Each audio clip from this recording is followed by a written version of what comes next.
Bonjour et bienvenue sur Israël Décryptage, consacré à Israël. Mon nom est Nissim Slama, je suis guide et conférencier en Israël. Ce podcast se fait sans absolument aucun budget, donc j'ai aussi ouvert un Patreon. Et je m'excuse d'avance pour la qualité du son ou la qualité de l'enregistrement. Dans cet épisode, nous allons parler du mont du Temple. Le mont du Temple, qu'on appelle souvent en français l'esplanade des mosquées, malgré que le nom esplanade des mosquées est un terme galvaudé utilisé que en France et de manière assez récente dans les quelques dizaines de dernières années. Le terme le mont du Temple est le terme qui a été toujours utilisé par les Européens depuis pratiquement 2 millénaires. Donc on va utiliser le terme du mont du Temple. Il y a d'autres termes en arabe. Quand on va parler de l'islam et de sa manière de voir cet endroit, on va utiliser les termes musulmans, comme Masjid al-Aqsa, Haram al-Sharif ou encore Bet al-Maqdas. Pour l'instant, on utilise le terme mont du Temple, c'est le terme le plus exact. De quoi on parle? Le mont du Temple est donc une montagne, ou plus exactement une esplanade posée sur une montagne. On a une montagne qui s'appelle le mont Moria. Sur cette montagne, on devait construire des bâtiments. Le temple de Jérusalem devait être construit. Donc ce qu'ont fait les anciens architectes, ils ont tout simplement créé une sorte de grande esplanade sur la montagne, qui est posée en fait sur la montagne. Aujourd'hui, elle existe dans la ville de Jérusalem. Au coin sud-est de la ville de Jérusalem, on parle d'un quadrilatère. De loin, ça ressemble à un rectangle, mais c'est pas un vrai rectangle, ok? C'est plus un quadrilatère. Il y a quelques 50 mètres de différence entre le nord et le sud, mais dans tous les cas, du nord au sud, on parle d'à peu près 500 mètres, et de l'est à l'ouest, à peu près 250-300 mètres. Ça dépend si c'est la partie nord ou la partie sud. Comme j'ai dit, c'est pas un rectangle exact. Il n'y a pas d'angle droit. Aujourd'hui, sur cette esplanade, se trouvent plusieurs bâtiments importants. Il y a énormément de bâtiments, on ne va pas tous les passer, mais je parle des plus importants. Au centre, plus ou moins de l'esplanade, on a le dôme du rocher qui est lui-même posé sur une sorte d'estrade, de nouvelle esplanade qui est un peu au-dessus, qui est à peu près un quadrilatère, qui a à peu près la forme d'un carré, encore une fois, avec aucun angle exact. On va dire un carré pour faire beaucoup plus simple. Dessus, il y a le dôme du rocher qui est posé. Le dôme du rocher qui est en fait un bâtiment avec un dôme dessus. Ce dôme est doré, il était doré jusqu'au XVIe siècle, puis n'était plus doré, jusqu'aux années 60 du XXe siècle, et dans les années 90, il a été doré vraiment à la feuille d'or par le roi de Jordanie. Ce bâtiment, c'est un bâtiment qui, sous le dôme, c'est un bâtiment de forme octogonale, qui est concentré autour du sommet de la montagne, et qui dépasse un peu de l'esplanade, qu'on appelle en hébreu Even Ashtiya, qui veut dire tout simplement la pierre de fondation du monde. Le monde est fondé dessus, et d'après la tradition juive. Pour les musulmans, c'est l'endroit d'où Mohammed est monté au ciel dans son voyage de nuit, qui est raconté dans la sourate numéro 17 dans le Coran. À part ça, sur le côté sud de l'esplanade, accolé au mur sud de l'esplanade, on a là-bas une grande mosquée qu'on appelle, c'est la mosquée de Al-Aqsa. C'est la grande mosquée utilisée par les musulmans. Okay, tout l'endroit pour les musulmans est saint, mais ils ont la mosquée sur place, la grande mosquée dans laquelle il va y avoir les prières journalières. Et c'est la mosquée de Al-Aqsa qui est vraiment située au sud, dans la partie sud, à l'extrémité sud de cette plateforme. À part ça, depuis les années 90, très récemment, les musulmans ont aussi construit une énorme mosquée souterraine dans ce qu'on appelle les écuries de Salomon, qui en fait, c'est des grandes salles souterraines à l'intérieur de l'esplanade. Enfin, ça dépend souterrain d'où on vient, ok, mais c'est sous l'esplanade. Il y a des grandes salles à l'extrémité sud, juste à côté de la mosquée Al-Aqsa, qu'on utilise aujourd'hui comme une grande mosquée. Pour faire cette mosquée, les musulmans dans les années 90 ont tout simplement créé un énorme escalier qui descend sous la terre, on peut le voir dans les photos, en sortant à peu près 500 camions de terre, qui fait un projet aujourd'hui, un grand projet de filtrage de cette terre pour chercher des traces archéologiques. En tous les cas, il y a énormément d'autres bâtiments, mais là j'ai parlé vraiment des principaux et des plus importants et de ceux qu'on voit directement quand on regarde sur n'importe quelle image. Pour le judaïsme, cet endroit est l'endroit le plus important au monde. Les juifs prient 3 fois par jour. Ils prient en direction de cet endroit. Donc, c'est-à-dire que si j'habite à l'étranger, je prierai vers Israël. Si j'habite en Israël, vers Jérusalem. À Jérusalem, je prierai évidemment vers le mont du Temple. Et quand je suis devant le mont du Temple ou dessus, et je prie vers l'endroit où il y a le dôme du rocher, là où il y avait posé en fait tout simplement le temple de Jérusalem. Ce temple a été construit à Jérusalem, vraiment sur cette montagne, en haut de cette montagne. Donc il faut bien comprendre, pour le judaïsme, l'endroit est l'endroit d'où le monde a été créé. Okay, dans la Genèse et dans la Bible, le monde est créé par Dieu en 7 jours, etc. Et c'est créé à partir de cet endroit-là. Okay, c'est vraiment la pierre de fondation du monde. Isaac est sacrifié, ou pratiquement sacrifié, où il y a un essai de sacrifice par son père Abraham. Je continue, c'est dans le même livre de la Bible, dans la même première partie de la Bible, dans la Genèse. C'est un événement très important dans le judaïsme et aussi dans le christianisme, mais surtout dans le judaïsme. C'est un événement qui se passe, d'après la tradition, sur cet endroit-là. Vers moins 1000 à peu près, il y a le roi David. Le roi David est un personnage historique qui a vraiment existé. Contrairement à son fils Salomon, dont on n'a aucune preuve historique, le roi David, et d'après toutes les preuves, a vraiment existé. Donc on a le roi David qui, d'après la tradition, amène le tabernacle dans cet endroit-là, achète l'endroit d'abord, il l'achète à prix comptant, il amène le tabernacle, et ensuite il y a son fils Salomon qui va construire ce temple. Ce temple, et là je passe à un niveau historique, je ne suis plus dans la tradition mais vraiment au niveau historique, ce temple va être détruit par les Babyloniens, par les Néo-Babyloniens, en moins 586. Reconstruit par les Juifs en moins 516. En moins 516, les Juifs reconstruisent le temple, qui sera détruit par les Romains en l'année 70. Dans les années 130 du IIe siècle, les Juifs font une nouvelle révolte, c'est la révolte de Bar Korba, les Romains vont la finir par un génocide des Juifs en Judée. Et le but de cette révolte, c'est vraiment de récupérer Jérusalem, de reconstruire le temple de Jérusalem, et c'est l'endroit vraiment le plus important pour les Juifs.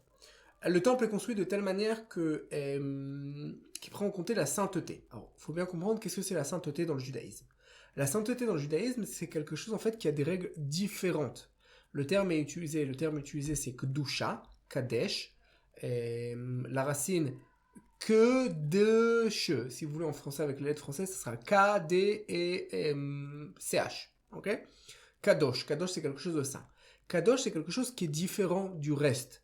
C'est-à-dire que par exemple dans la Bible, quand Tamar, la belle-fille de Juda, se déguise en prostituée, on va l'appeler Kedesha.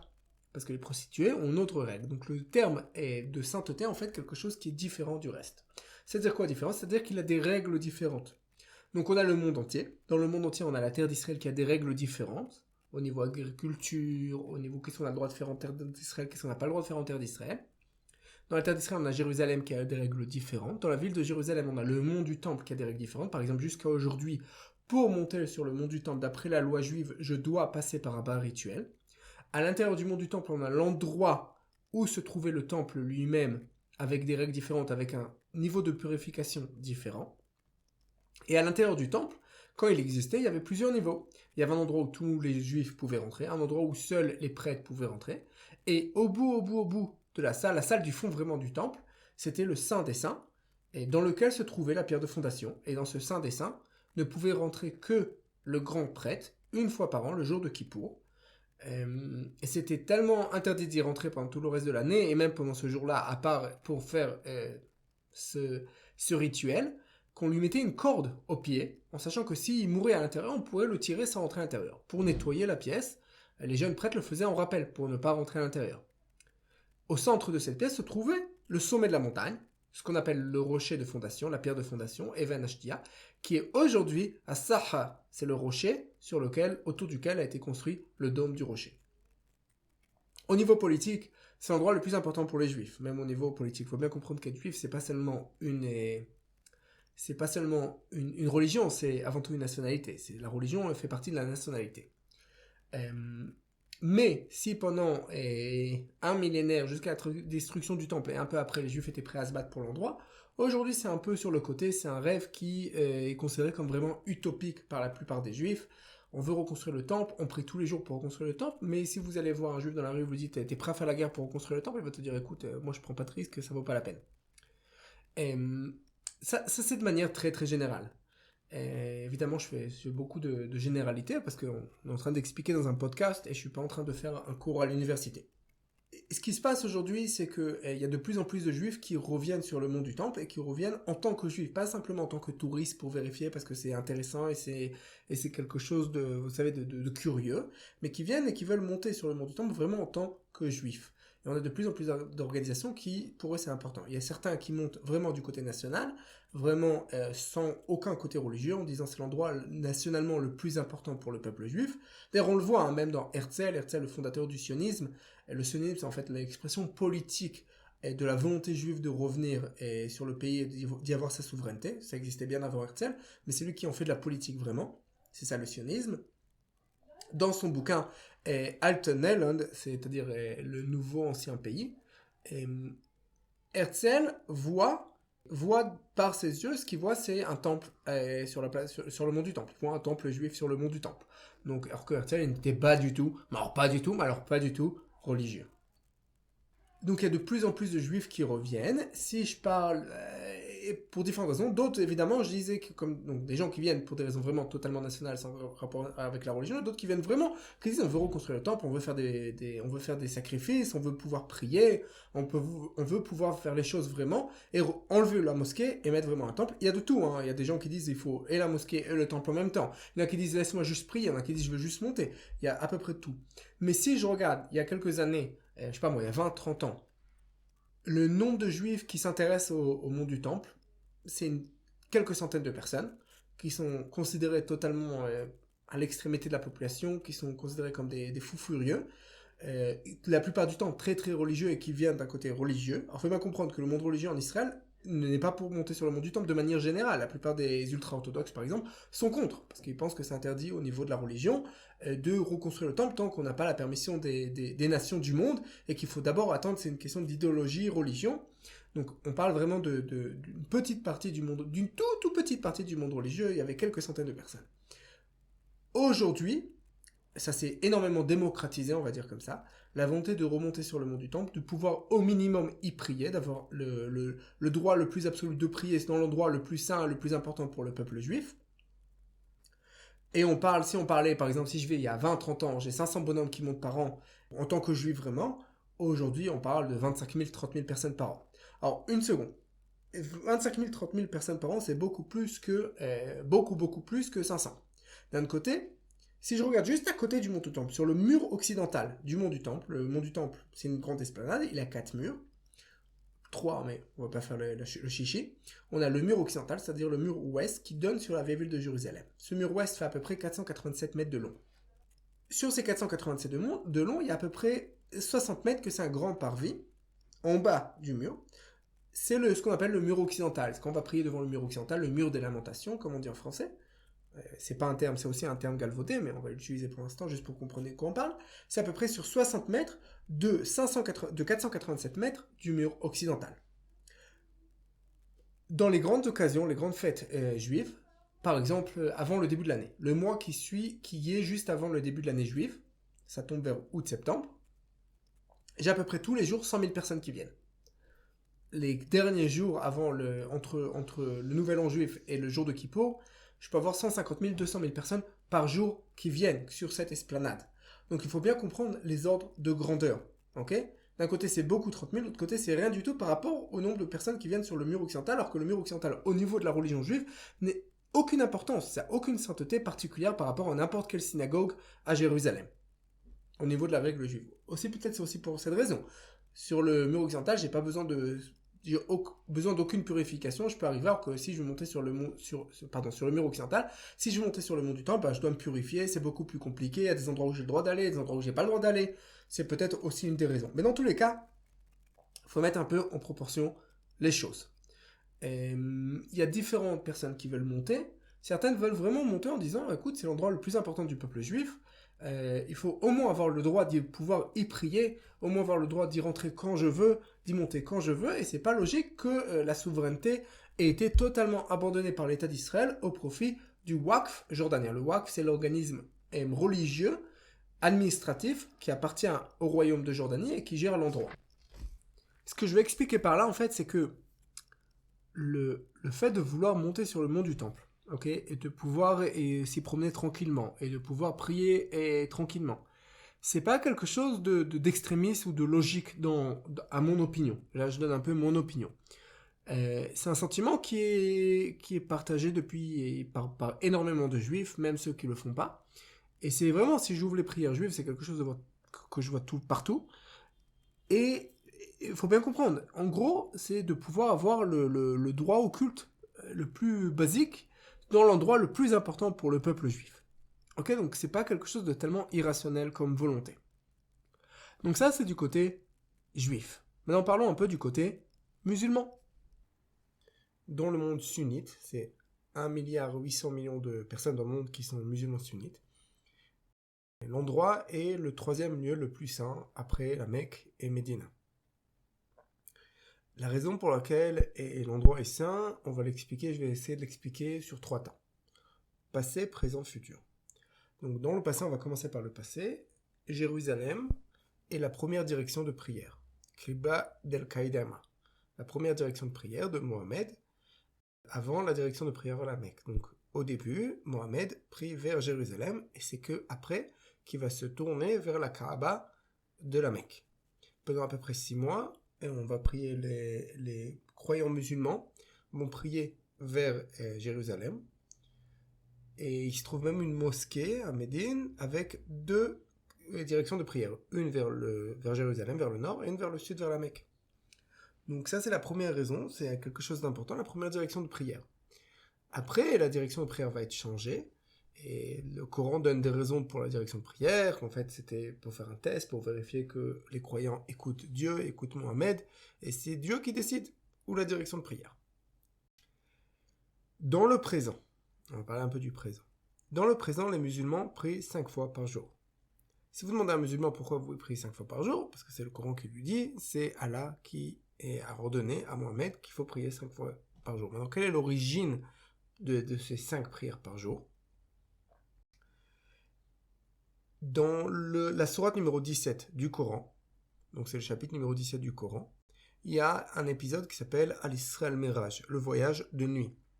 D'après la tradition, donc en fait, qu'est-ce qu'elle décrit cette sourate? Elle décrit tout simplement dans son premier verset que Mohammed voyage pendant la nuit de Masjid al-Haram, la mosquée la plus sainte, c'est évidemment la Mecque, à Masjid al-Aqsa, à la mosquée la plus éloignée.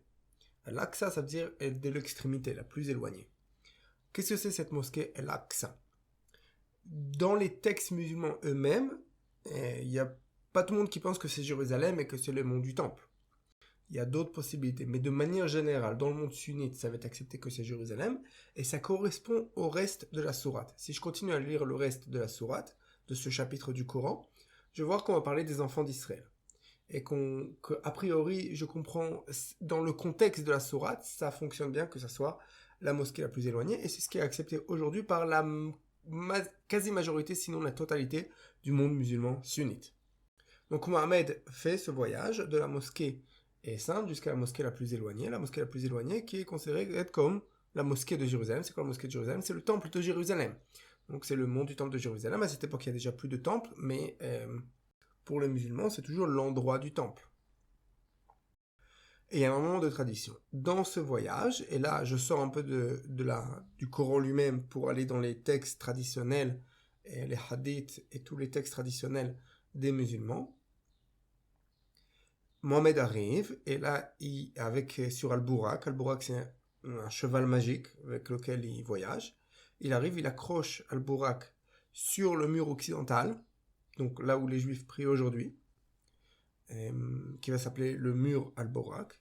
Il accroche là-bas. Il y a même dans le coin, entre le mur sud et le mur ouest, il y a même une sorte de trou dans le coin du mur, dans le coin du mont du Temple, qu'on peut voir sur des photos, ou d'après la tradition musulmane assez moderne, très très moderne, et c'est l'endroit où Al-Burak a été accroché.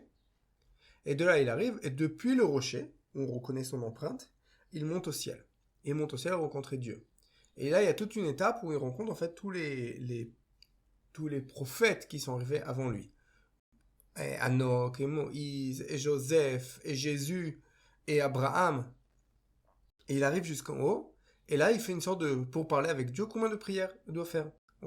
Dieu commence par 50, et il descend, et Moïse lui dit, écoute, c'est trop, essaye de descendre, il descend en 45, de là il descend en 40, etc., jusqu'à qu'ils arrivent à 5, et à 5, on arrête. Et c'est la raison pour laquelle les musulmans font 5 prières par jour. Et de là, ils retournent à la Mecque. C'est-à-dire que tous les musulmans, tous les jours, c'est pour ça que je parle de présent, prie 5 fois par jour, quand il prie 5 fois par jour, la raison pour laquelle il prie 5 fois par jour, c'est à cause d'un événement qui s'est passé, qui s'est déroulé à Jérusalem, à l'endroit du temple, et sur le rocher, sur cette pierre de fondation des Juifs, qui est pour les musulmans l'endroit d'où Mohammed est monté au ciel, pour récupérer en fait ces 5 prières.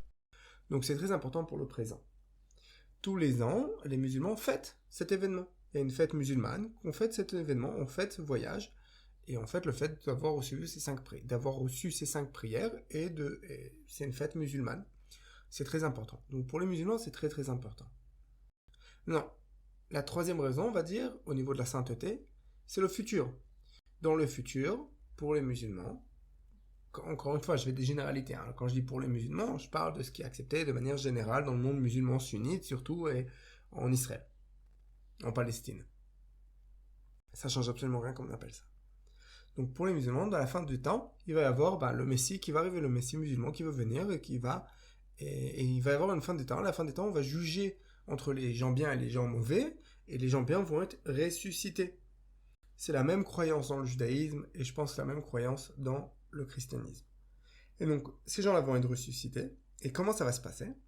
Sur la pierre, sur le rocher, va se tenir un archange, qui va sonner une grosse trompette, et qui va réveiller les morts pour le jugement.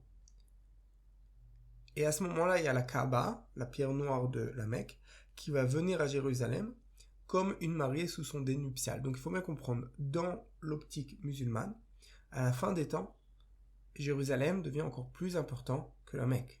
C'est le marié. La Mecque n'est que la mariée. Et on connaît un peu la différence entre hommes et femmes dans l'islam classique. Donc tout ça pour dire qu'au niveau sainteté, l'endroit est très très très très important pour les musulmans. Alors maintenant, c'est quoi cet endroit-là ? Qu'est-ce que c'est Al-Aqsa, Masjid Al-Aqsa, la mosquée de l'extrémité. L'endroit a reçu plusieurs noms. De manière générale, on appelle Masjid Al-Aqsa la mosquée de l'extrémité, de l'extrême, la plus lointaine. C'est tout l'ensemble. Okay, c'est tout l'ensemble. Et la grande mosquée qui est au sud, et le dôme du rocher, et même les murs d'enceinte du mont du temple. Pendant des années, et quand on disait Al-Aqsa, on a commencé à parler que de la mosquée qui est au sud de l'endroit. C'est la mosquée Al-Aqsa. Pendant que le dôme du rocher, c'est Koubet al-Saha, c'est le dôme du rocher, et qu'il y a d'autres noms dans l'endroit. Pendant la période jordanienne, par exemple, l'endroit est surtout appelé Haram el-Sharif, l'endroit saint et honoré.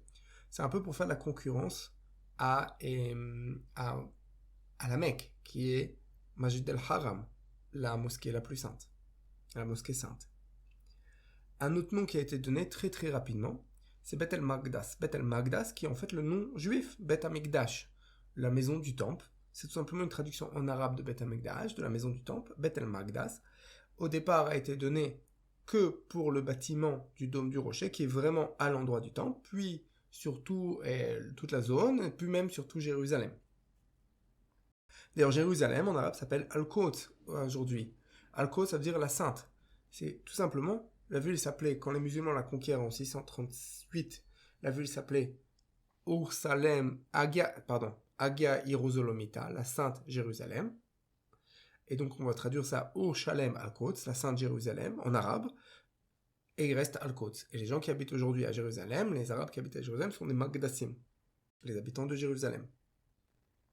Donc on voit aussi d'après les noms, que les noms changent. Les noms changent pour des raisons de sainteté, des noms de politique. L'endroit est aussi l'endroit de l'ancien temple de Jérusalem, mais c'est important dans la sainteté de l'endroit, malgré qu'aujourd'hui, depuis quelques dizaines d'années, le Waqf et les musulmans sur place refusent tout lien avec le temple juif de Jérusalem. Ce qui est un peu bizarre parce que dans leur propre texte, et la justification de la sainteté de l'endroit est parce qu'il y avait le temple de Salomon dans l'endroit. C'est leur propre texte qui le dit.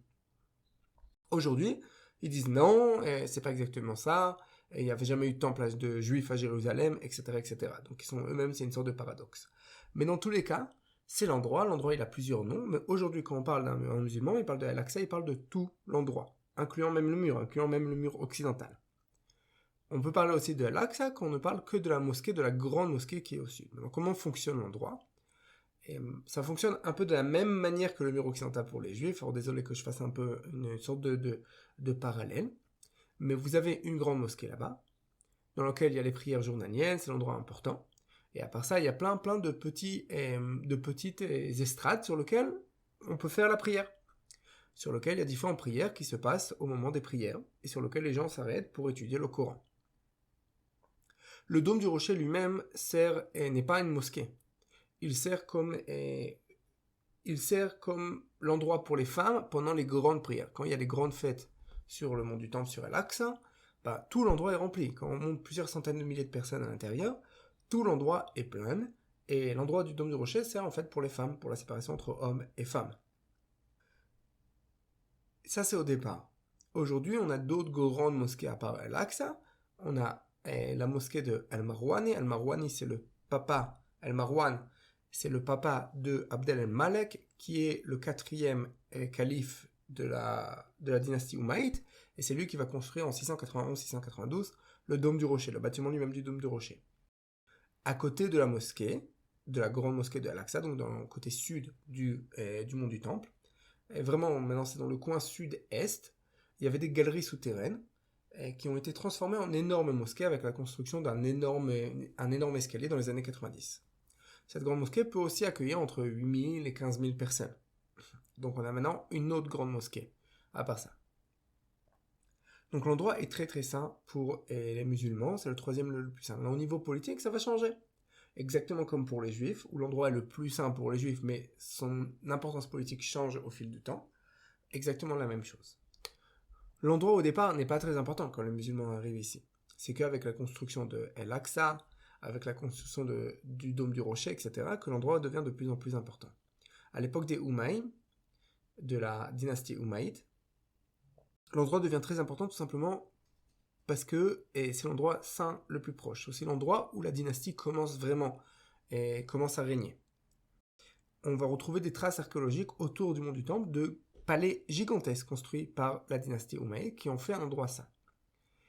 Les raisons de la construction du dôme du rocher ne sont pas claires pour nous, mais elles sont données a posteriori par les chercheurs modernes et par les historiens musulmans du Moyen-Âge.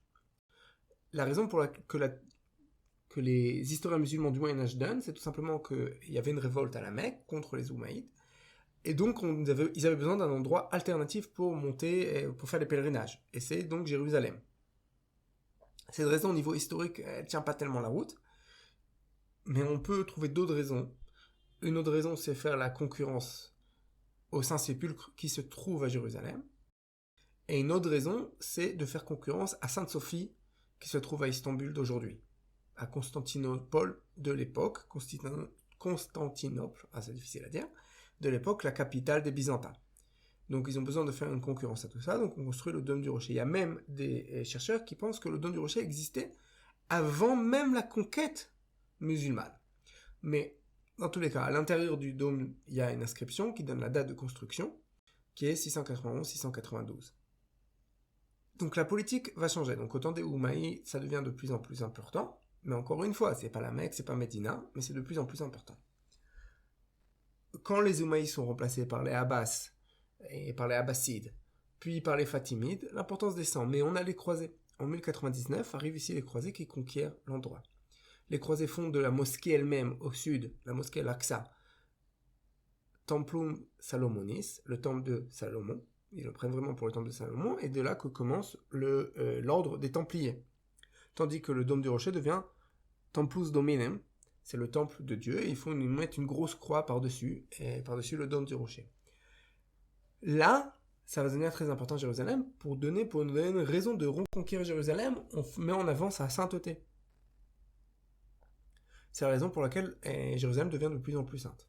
Après que les croisés ne sont plus là, ça devient un peu moins important. Mais l'importance reste. Mais ça devient un peu moins important. Quand les Mamelouks sont ici, les Mamelouks aussi en font quelque chose de très important pour des raisons politiques à eux-mêmes. Puis les Ottomans, avec Soliman le Magnifique, qui reconstruit les murailles autour de Jérusalem, et qui est le dernier vraiment sultan ottoman qui fait vraiment de Jérusalem, qui pour lui, Jérusalem, c'est très très important. De là, l'importance commence à baisser jusqu'au 19e siècle. Mais au 19e siècle, pour des raisons politiques, il y a le mouvement sioniste, il y a l'arrivée d'énormément d'Européens et de Juifs en Israël. C'est le moment où les Juifs peuvent enfin revenir. c'est le moment où les Européens commencent à prendre de l'importance à Jérusalem.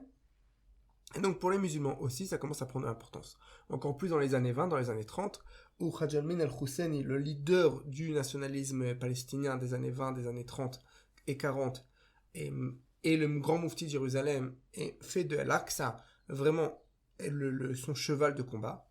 C'est aussi important à cause de la concurrence entre les Husseini et les Nashashibi et la dynastie des rois de Jordanie, etc. etc. Donc ça devient comme sujet de discorde, comme sujet de compétition entre les choses. Et tant que je mets en avant la sainteté de Jérusalem, tant que je mets en avant mon combat pour la sainteté de Jérusalem et pour empêcher les juifs et les chrétiens et les anglais, etc. de prendre pied sur Al-Aqsa, et tant que mon importance à moi-même augmente.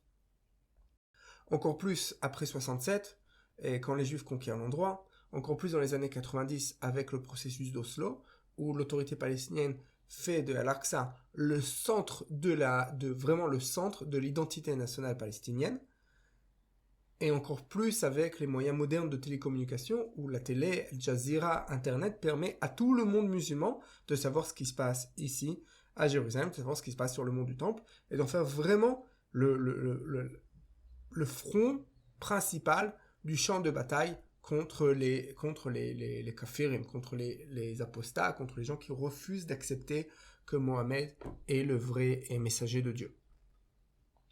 Donc l'importance politique va changer. Aujourd'hui, vraiment, c'est une importance politique.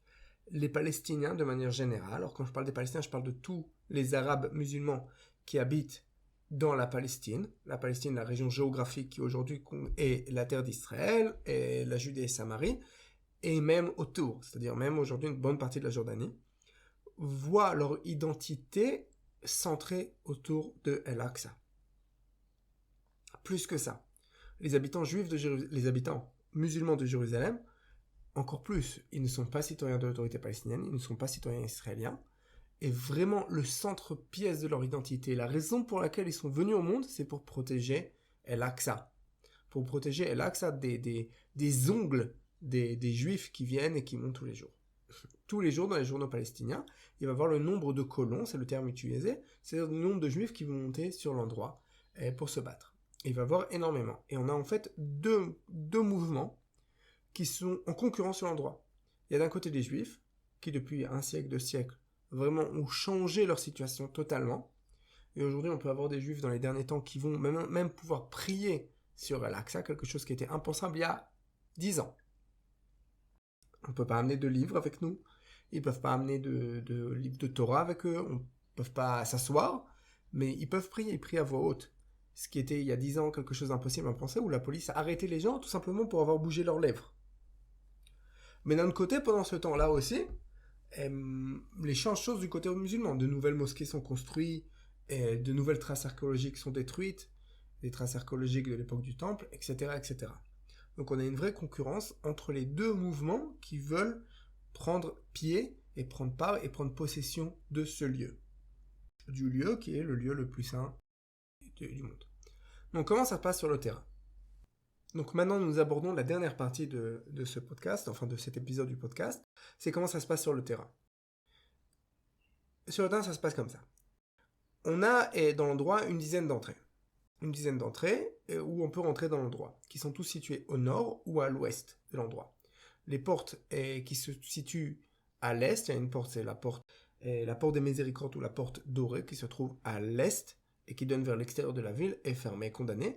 Et aussi les 3 portes qui se trouvent au sud sont condamnées.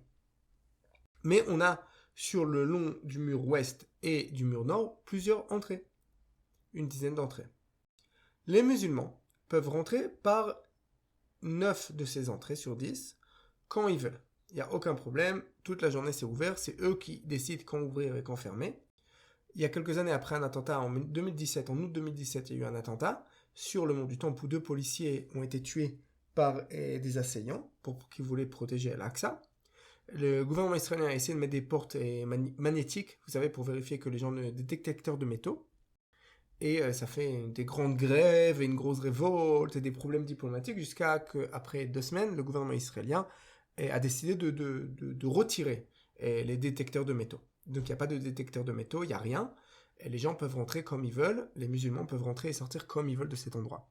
Il y a des policiers à l'entrée qui font une sorte de sas et décident qui peut rentrer, qui ne peut pas rentrer. Et le travail des policiers, en fait, tout simplement de vérifier si vous êtes musulman. De manière générale, dans ces policiers, il va toujours avoir un musulman qui connaît bien ou quelqu'un qui parle arabe. Et donc j'arrive, je veux rentrer, on me dit t'es musulman, je dis non, alors tu peux pas rentrer, on me dit oui, je dis oui, alors on me dit ok, donc récite maintenant la Fatra, le premier verset du Coran, pour vérifier que tu es vraiment musulman. Et bien on va te poser des questions pour vérifier vraiment que tu es musulman. Non, c'est pas tout le monde qu'on vérifie, c'est gens qui n'ont pas l'air musulmans. C'est-à-dire que si moi j'y vais, même je peux essayer de m'habiller autant que je veux, je mets une grande là-bas, j'aurais pas l'air musulman. J'aurais pas l'air arabe, les gens, je ressemble pas à un arabe, je ressemble à un juif. Quand je me promène à Paris, les gens ils voient que je suis juif et je reconnais les autres juifs et je reconnais les arabes. On n'a pas la même tête.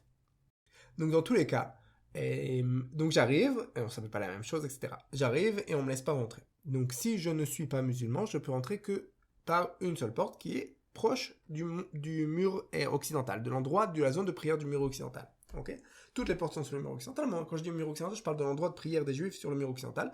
Juste à côté, on a une entrée, où cette entrée est pour tout le monde, sauf pour les musulmans. C'est-à-dire quoi pour tout le monde? Cette entrée est ouverte que 2 fois par jour. Le matin, il y a des horaires d'hiver et des horaires d'été, mais qui changent à peine. Hein. On parle de 7h à 10h30 en hiver, et de 1h à 2h de l'après-midi.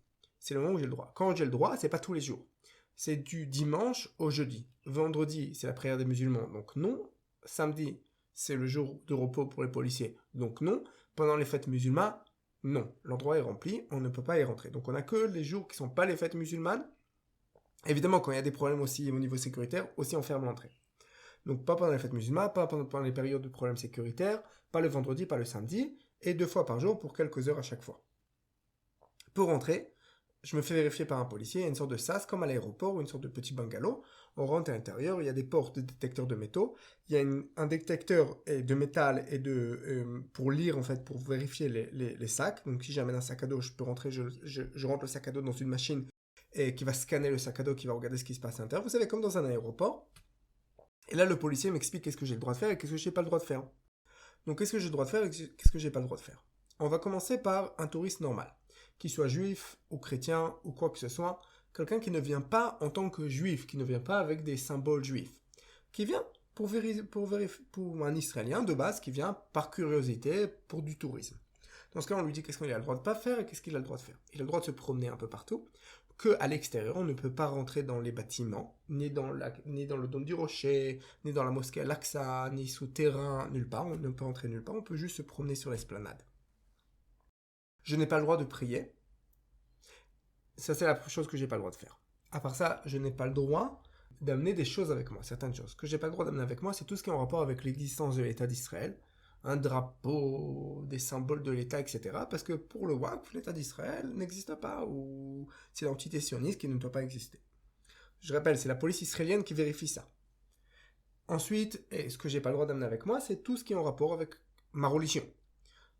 J'ai pas le droit d'avoir une calotte, une kippa dans la poche, j'ai pas le droit d'avoir un livre de prière dans mon sac. Vous savez, les juifs ont l'habitude souvent d'avoir des petites prières pour le voyage qu'on met dans notre portefeuille. Au cas où je voyage, j'ai dans le portefeuille déjà la petite prière. J'ai pas le droit d'entrer avec ça. Le policier va vérifier mon portefeuille, il va me fouiller entièrement le sac, va tout me fouiller pour vérifier que je n'ai rien qui est en rapport avec la religion. À part ça, et ça je dis en tant que guide, j'ai pas le droit d'amener ce qui est en rapport avec l'existence du temple de Jérusalem. Pour le WACF, le temple de Jérusalem est une invention juive, n'a jamais existé. Donc si par exemple, moi je suis guide et que je veux monter sur le mont du temple avec des touristes et leur montrer une image à quoi ressemblait l'endroit il y a 2000 ans, bah je peux pas. J'ai absolument pas le droit de le faire, j'ai absolument pas le droit de voir quoi que ce soit qui est en rapport avec l'existence du temple de Jérusalem. Évidemment, je monte sans calotte sur la tête, sans absolument rien, comme un touriste. Et à partir de là, je peux monter. Ça, si je suis touriste normal. Maintenant, si je monte en tant que juif, dans un groupe juif, et que je veux être compté parmi les gens qui montent, parmi les 30 000 personnes qui montent par an, quand on a parlé tout à l'heure, 25 000, 30 000 personnes qui montent par an. Dans ce cas-là, je peux monter habillé comme un juif religieux, avec une calotte sur la tête. En gros, hein.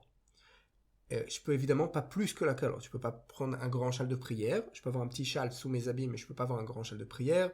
Je peux pas prendre de livres avec moi. je peux rien prendre avec moi, vraiment juste être habillé comme un juif religieux, c'est la seule chose qu'on me laisse. Et dans ce cas-là, je monte qu'avec un groupe. Ce groupe est accompagné par des policiers et par des gens du Waqf. Les gens du Waqf sont là pour vérifier que le groupe ne dévie pas de ce qu'on a le droit et ce qu'il n'y a pas le droit de faire. Par exemple, que le groupe ne commence pas à prier ou à amener des livres, etc. Encore une fois, aujourd'hui, dans les quelques dernières années, depuis en fait 2017 et les attentats de 2017 dont j'ai déjà parlé, il y a vraiment des assouplissements de la part des policiers. Les policiers ferment les yeux. Les gens prient, et si le policier est sympa, il ferme les yeux, il dit rien, même si le gars du Waqf à côté lui dit écoute, vire-le, il est en train de prier. C'est pas toujours. Des fois les policiers, ça dépend sur quel policier on tombe, il va dire t'as pas le droit de prier, tu remues les lèvres, donc je te vire d'ici. Mais de manière générale aujourd'hui, c'est de plus en plus permis, il y a de plus en plus de, on va dire, les policiers ferment de plus en plus les yeux et font comme si de rien n'était. Mais dans tous les cas, ça veut pas dire que je peux monter avec un livre de prière, ou que je peux m'asseoir, ou que je peux faire une vraie prière, ou une vraie synagogue, ou quoi que ce soit. Donc le parcours pour ces groupes est prédéfini, ok ? Est prédéfini à l'avance, pour deux raisons. Un, pour des raisons de sécurité, et deux, vraiment pour des raisons aussi de sainteté. J'ai parlé tout à l'heure de la sainteté de l'endroit pour les juifs. Il y a des endroits qui demandent une purification qui est au-delà d'un rituel, qui est une purification qui n'est pas possible aujourd'hui de le faire. On ne peut pas le faire. Il y a besoin d'une vache qui est entièrement rousse, qui est sacrifiée sur le mont des Oliviers. C'est tout un truc super bizarre à faire, et on ne peut pas le faire aujourd'hui. Donc l'endroit même du temple, je ne peux pas rentrer, donc il faut que je connaisse où j'ai le droit d'aller, où j'ai pas le droit d'aller, donc il y a un parcours qui est prédéfini. Pour des raisons de sécurité, pour des raisons de religion tout simplement. Que ces gens-là ne veulent pas rentrer dans les endroits où ils n'ont pas le droit de rentrer. Et ce parcours est assez rapide, parce que les policiers pressent, ils n'ont pas besoin d'avoir d'histoire, ils veulent faire ça très très rapidement. Et je fais ça très rapidement. Il y a quelques années, j'étais dans une visite où on était un groupe qui était divisé en deux. Il y avait les gens qui avaient les religieux, c'était le groupe en fait pour l'école de guide.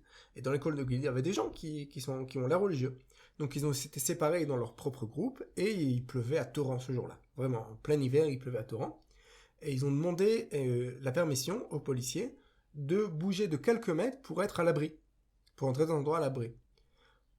Le policier a dû appeler ses chefs, qui ont appelé leur chef, et je suppose que ça arrivait jusqu'au Premier ministre pour qu'ils aient le droit de bouger de quelques mètres pour entrer dans un endroit qui est à l'abri de la pluie. Donc ça, c'est au niveau du statu quo, que dans l'endroit le plus simple pour les juifs, ils n'ont pas le droit de prier, et ils ont des règles vraiment compliquées. Qu'est-ce qu'on a le droit, qu'est-ce qu'on n'a pas le droit de faire, et le Waqf fait à peu près ce qu'il veut. Ce statu quo arrive en fait depuis la guerre des 6 jours. En 67, la guerre des 6 jours, Israël conquiert l'endroit, le mont du Temple est entre nos mains, c'est la ligne qui explique la victoire de Jérusalem. Si on demande à un Israélien comment on sait qu'on a gagné la guerre, c'est quand il a dit Har Habayit Beyadenu, le mont du Temple est entre nos mains. Et tout de suite, les Juifs commencent à faire, le grand rabbin de l'armée commence à faire là-bas une synagogue, commence à faire là-bas un endroit d'étude, et tout de suite on prend possession. Mais le ministre de la Défense, c'est Moshe Dayan, qui est vraiment pas un mec religieux. Pour lui, tout ça, c'est des bêtises. Toute cette histoire de religion, c'est quoi ces bêtises? J'ai pas besoin de cet endroit, c'est que des choses compliquées. Et donc, il va voir le Waqf, l'organisme jordanien responsable de l'endroit, et leur dit, écoutez, je vous rends les clés, et maintenant l'endroit est à vous, faites ce que vous voulez, juste Israël assure la sécurité.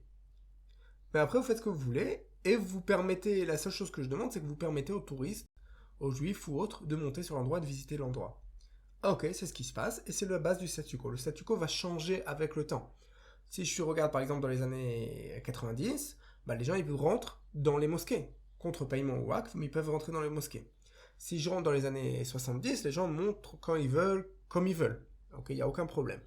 Si je vais dans les années 2000, après ce qu'on appelle la seconde intifada, ou intifada el-Aqsa, encore une fois, on revient à l'Aqsa, l'importance de l'Aqsa pour tous les musulmans, c'est pas la seconde intifada, c'est intifada el-Aqsa, c'est l'intifada pour el-Aqsa, pour défendre el-Aqsa, qui, dans leur tête, est en danger.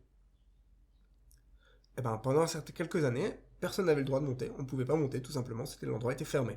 Ensuite, il a commencé à monter, et les règles changent. Je me rappelle encore, il y a quelques années, où quand je voulais monter, même une bouteille d'eau, on ne me laissait pas monter avec, de peur que si j'amène une bouteille d'eau avec moi, et que je veux boire, je fais la bénédiction avant de boire l'eau, et ça c'est interdit. Donc le statu quo n'est pas quelque chose qui est de glace, ok, ça change avec le temps. Mais le principe reste le même. Les juifs n'ont pas le droit de prier, et c'est le Waqf qui décide de tout, et Israël est responsable que de la sécurité. Encore une fois, responsable que de la sécurité, ça ne veut pas dire qu'il n'y a pas des émeutes, et que de temps en temps, les musulmans ne brûlent pas le poste de police. Mais en gros, Israël est responsable de sécurité, et continuent d'être responsables de la sécurité. Jusqu'à dans les années 80, c'était vraiment des soldats. Il y a eu même un attentat qu'un soldat juif a fait contre des musulmans, a tué 4 ou 5 musulmans en 1981, si je ne me trompe pas. Donc, vous voyez que tout n'est pas clair. La plupart des attentats, 99,99% des attentats, du terrorisme et des musulmans contre les juifs, des arabes contre les juifs, mais ça arrive de temps en temps, on peut les compter sur les doigts de la main, mais ça arrive de temps en temps le contraire aussi. Comme partout, il y a des demeurés et des fous furieux et des fanatiques.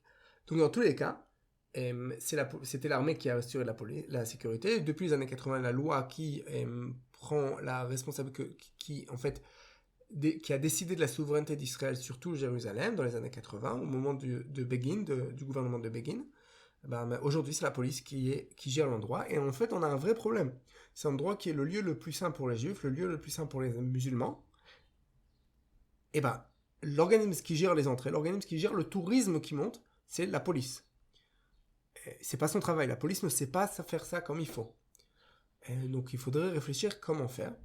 Et maintenant, des trucs assez rigolos. L'endroit est l'endroit le plus saint pour le monde juif, et c'est toujours pas inclus dans la loi des lieux saints juifs d'Israël. La Knesset a voté, le Parlement israélien a voté, il y a quelques dizaines d'années, une loi sur les lieux saints, comment les gérer, qui est responsable, comment ça se passe, etc. Et là-bas, il y a une liste des lieux saints qui est décidée et dans la loi et par le ministre en charge des cultes, aujourd'hui Matan Kahana du parti Yemina. Et tout simplement, il faut inclure l'endroit. L'endroit n'est pas inclus, n'est pas considéré comme un lieu saint juif par le gouvernement israélien, ce qui est assez bizarre et assez tordu à mon opinion. Donc on a parlé de quoi ? On a parlé de la sainteté pour les juifs, on a parlé de la sainteté pour les musulmans, on a parlé de la politique pour les juifs et pour les musulmans, et on a parlé du statu quo actuel, ce qui se passe sur le temple. Je vous invite vraiment la prochaine fois que vous êtes en Israël à venir et à visiter avec moi le mont du temple. Alors il faut se lever tôt le matin pour y aller, parce que c'est le matin tôt la visite, mais c'est super intéressant. Et il y a tellement de choses à voir et à faire là-bas. C'est vraiment quelque chose qui est, pour moi, l'une des visites les plus importantes, sinon la visite la plus importante à Jérusalem. Donc voilà, c'était le premier épisode consacré au mont du temple. J'espère que ça vous a plu. Si vous avez des sujets particuliers sur lesquels vous voulez que je parle, il n'y a aucun problème. J'ai assez de sujets sur lesquels parler, mais dites-moi ce que vous voulez, c'est encore plus intéressant. Et je rappelle que je m'excuse pour la qualité du son et la qualité de l'enregistrement et de l'édition de ce podcast. Je le fais absolument sans aucun budget, juste avec mon ordinateur et un microphone. Et donc, je vous invite aussi à m'aider sur mon Patreon. Et ça m'aiderait si on m'aide, je pourrais acheter du matos et comme ça, je pourrais augmenter la qualité et en faire un vrai podcast, quelque chose de bien, où on entend bien, etc. Au bout du compte, je ne peux pas faire la concurrence aux gens qui ont des matos à des milliers de shekels, à des milliers d'euros. Et je vous remercie de votre écoute. Et voilà, à la prochaine et au prochain épisode. Au revoir.